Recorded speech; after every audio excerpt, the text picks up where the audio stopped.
হ্যাঁ, অবশ্যই আমি ক্যাম্পাসে উৎসবমুখর পরিবেশ দেখেছি এবং বিগত কয়েকদিন যাবৎ আমি কোনো ধরনের প্রচারণায় কোনো অংশগ্রহণ করতে পারিনি এবং শিক্ষার্থীরা ভালোভাবে গ্রহণ করেছে এবং আলহামদুলিল্লাহ জয়ের ক্ষেত্রে যে এটা শিক্ষার্থীরা মূল্যায়ন করবে যে আসলে আমি যদি কাজ কাজের মাধ্যমে যে নিজেকে প্রমাণ করতে বিগত সময় পেরেছি, যদি শিক্ষার্থীরা যদি মানে আমি একটা জিনিস কথা মানে একটা বিষয় হচ্ছে শুধু কথা না, শুধু মানে ইমপ্লিমেন্টেশন, একটা দেশ এবং সোসাইটি এবং ক্যাম্পাসকে পরিবর্তন করতে ইমপ্লিমেন্টেশনটা খুবই মোস্ট ইম্পর্টেন্ট। আমি বিগত সময়ে ক্যাম্পাসে বিভিন্ন কাজের মাধ্যমে নিজেকে প্রমাণিত করেছি এবং জুলাইয়ে অগ্রভূমি একজন মানে ভূমিকা পালন করেছি এবং আসলে আমি একটা আপনাদের একটা বিষয় বলি, আমি কিন্তু জুলাই আন্দোলনে গত 4 আগস্ট আমাকে ছাত্রলীগ মেরে ফেলার প্ল্যান করেছিল, সেখান থেকে কিন্তু আমি লাইফটা নতুন ভাবে জীবনটা পেয়েছি।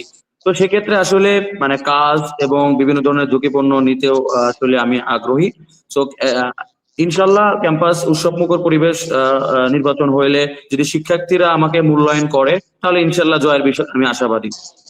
আমি সবকিছু আর্ট বিষয় আমার কাছে হচ্ছে শিক্ষার্থীরা হচ্ছে শক্তি, শিক্ষার্থীরা যদি যাকে মনে করে যোগ্য চাকরি যেন ভোট দিয়ে নির্বাচনে জয়যুক্ত করে। ধন্যবাদ। নিশ্চয়ই, নিশ্চয়ই মমিনুর রশিদ শুভ ভাই, আপনাকে অনেক ধন্যবাদ আমাদেরকে সময় দেওয়ার জন্য। এডুকেশন টাইমসের পক্ষ থেকে আপনাকে কৃতজ্ঞতা। আমরা একটু শারদ ভাইয়ের কাছে আসছি সর্বশেষ প্রশ্ন নিয়ে। একই প্রশ্ন আপনার কাছেও, কেমন জমে উঠেছে আপনাদের নির্বাচনী প্রচারণা, আর জয়ের ব্যাপারে কতটুকু আশাবাদী, কেমন সাড়া পাচ্ছেন? দুঃখিত, আমার ইন্টারনেট সংযোগের সমস্যার কারণে হচ্ছে আমি বারবার ডিসকানেক্ট হয়ে যাচ্ছিলাম। তো আমি আগের প্রশ্নটার উত্তরটা 10 সেকেন্ডের মধ্যে দিয়ে দিচ্ছি। না, আমি এখন পর্যন্ত কারো থেকে কোনো ধরনের হুমকি স্বরূপ কিছু পাচ্ছি না, কিন্তু একটা পত্রিকার একটা নিউজে হচ্ছে একটা নির্দিষ্ট সংগঠনের প্যানেল হিসেবে আমাদের নিউজটা করা হয়েছে, আমাদের প্যানেলের নামটা বলা হয়েছে। তো সে বিষয়ে আমরা আইনগতভাবে বা হচ্ছে একটা পদক্ষেপ নেওয়ার চেষ্টা করছি ইনশাল্লাহ।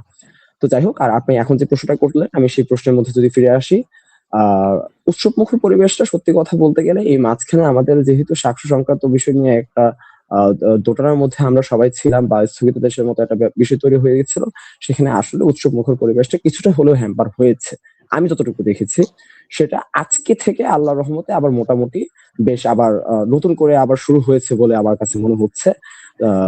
বেশ ভালোভাবে শুরু হচ্ছে এবং একটা একটা খুবই ভালো বিষয় হচ্ছে এবার যখন স্থগিতাদেশের কথা বলা হচ্ছিল সবাই বেশ শঙ্কিত ছিল।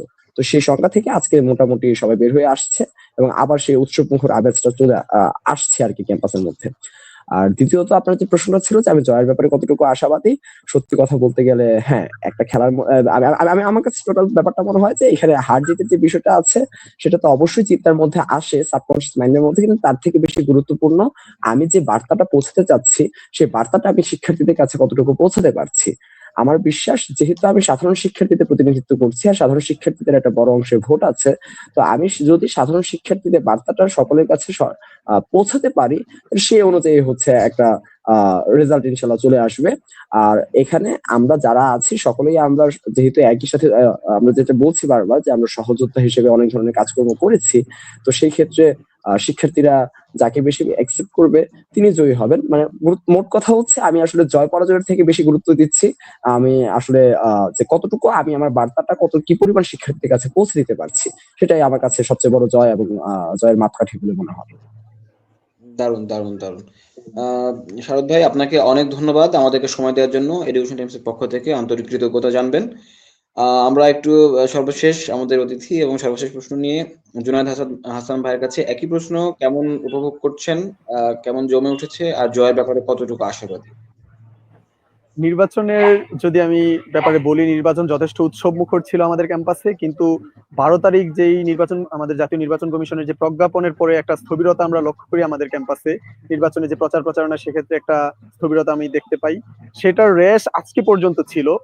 এক্ষেত্রে আমি মনে করবো যারা স্বতন্ত্র প্রার্থী আমার মতো যারা এককভাবে দাঁড়িয়েছে তাদের জন্য সেটা বিশাল বড় একটা ক্ষতির কারণ হতে পারে। কারণ আমাদের যে বিগত 4 দিন ক্ষতিগ্রস্ত হয়েছে, এই 4 দিনে আমরা অন্তত একটা ভালো শিক্ষার্থীর কাছে রিচ করতে পারতাম, যেটা আমাদের জন্য বাধাগ্রস্ত হয়েছে। যাদের প্যানেল আছে তারা বিভিন্নভাবে ভাগ করে, বা যারা দলীয় প্রার্থী যারা আছে তারা বিভিন্নভাবে ভাগ করে কাজ করে শিক্ষার্থীদের কাছে পৌঁছাতে পারবে, যেটা আমাদের জন্য সেটা চ্যালেঞ্জিং হয়ে যাবে।